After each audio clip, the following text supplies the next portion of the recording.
આજે ઉદારતાનો તહેવાર છે અને આ તહેવાર નિમિત્તે મકર સંક્રાંતિની સૌને દેશવાસીઓને શુભેચ્છા પાઠવું છું.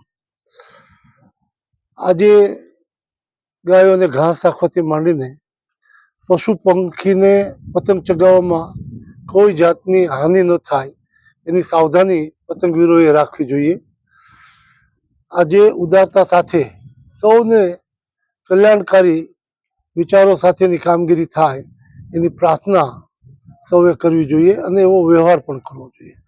એ નિમિત્તે હું મારા પરિવાર સાથે અમરેલી ખાતે અમારા ઘરની અગાસી ઉપર પતંગ ચગાવવા માટે આવ્યો છું. અમરેલીમાં છેલ્લા 15 દિવસથી જે રીતે પાયલ ગોટીનું કાંડ આખું સર્જાણું છે, શું માનો છો આમાં? આમાં હું કોઈ રાજકીય દ્રષ્ટિકોણ નથી જોતો. પોલીસે કરેલી કામગીરી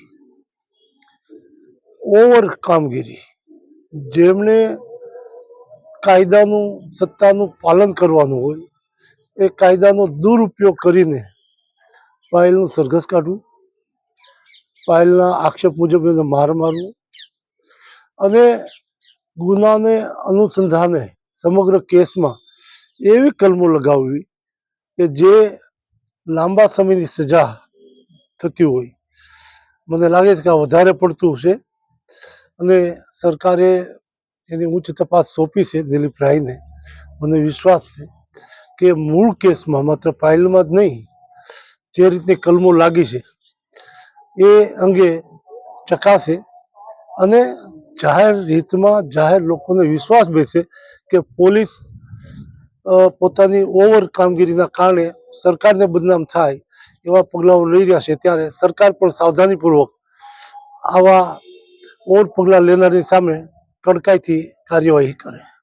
કોંગ્રેસ રાજકારણ રમી રહી છે, શું કહેશો? વિરોધ પક્ષો કોઈ આરતી ઉતારે નહીં, વિરોધ પક્ષો આક્ષેપો કરે, સત્તાધારી પક્ષે સત્ય હકીકત બહાર લાવવી જોઈએ. હવે શું લાગે છે, તમે એક જ માત્ર એવા નેતા છો, તમે પાયલ ગોટીને મળવા જેલ સુધી ગયા હતા, એક પણ ભાજપના નેતા નથી એવા? નહીં, ભાજપ હું જાઉં એટલે કે આખા ભાજપ આવું જોડું, હું ભાજપ વતી જ ગણી લેવાય. કારણ કે હું ભાજપનો પાયાનો કાર્યકર્તા છું, ભાજપની સ્થાપના વખતનો કાર્યકર્તા છું. ભાજપની સ્થાપના ન થઈ ત્યારે જનસંઘના પ્રચારમાં બાળપણમાં જતો, સંઘનો સેવક છું. એટલે સર્વાંગી પક્ષ વતી આખો પક્ષ રોજ જાય એ કરતાં હું કાયદાથી પણ જાણકાર છું, વકીલ છું, કાયદા મંત્રી પણ રહ્યો છું.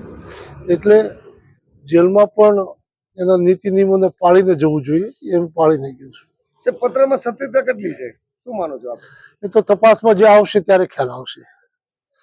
પાયલ ગોટીએ જે કીધું છે કે આને પત્ર અંગે ચકાસણી કરવી જોઈએ, એ ચકાસણી કરીને એનો રિપોર્ટ પબ્લિકલી તાત્કાલિક બહાર પાડવો જોઈએ. સાહેબ, સહકાર અને સરકાર બંનેમાં આપ રહ્યા છો, આપણો પતંગ કાપવાનો ક્યારે કોઈ પ્રયાસ કર્યો છે? આકાશમાં કોઈ પણનો પતંગ ચગે, જાણે અજાણે કપાય, કેટલાક ઇરાદાપૂર્વક કપાય.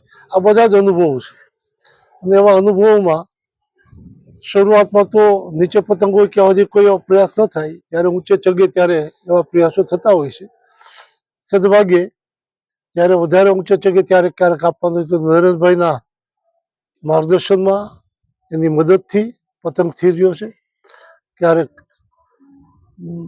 આપણા ગૃહમંત્રી અને સહકાર મંત્રી અમિતભાઈ શાહની મદદથી પતંગને સ્થિર રાખ્યો છે અને મેં કાયમ માટે મારો પતંગ સ્થિર રહે અને કોઈનો કપાય નહીં એની કાળજી સાથે મેં મારો પતંગને સ્થિર રાખ્યો છે.